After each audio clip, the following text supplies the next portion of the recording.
जे करब त मानवा हमरो रूठ जाई हो। ऐसे जे करब त मानवा हमरो रूठ जाई हो। ए राजा मोर बजे हम जाके फूलवा ना फूट जाई हो। ए राजा मोर बजे हम जाके फूलवा ना फूट जाई हो।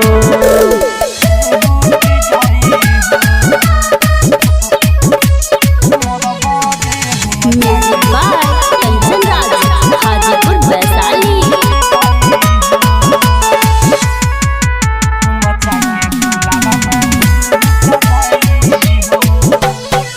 कदमा बदियारी हो खोल जानी सारी हो।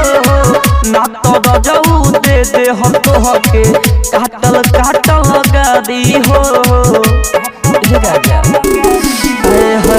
कदमा बदियारी हो खोल जानी सारी हो।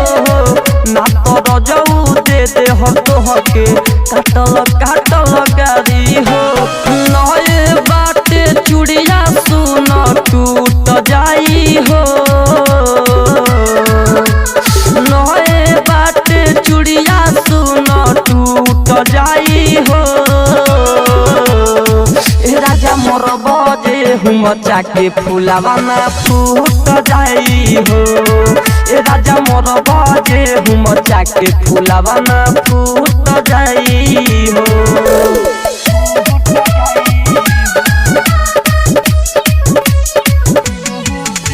Music by Kanchan Raj, Hajipur Vaishali.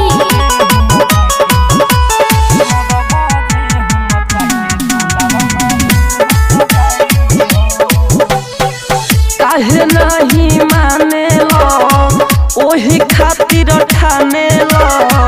काहे चुमन जाता ये राजा तू बिछौना पफाने लो। काहे नहीं माने लो ओही खातिर ठाने लो। काहे चुमन जाता ये राजा तू बिछौना पफाने लो। प्रेमलाल साहेब मानवा हमरो रूठ जाई हो।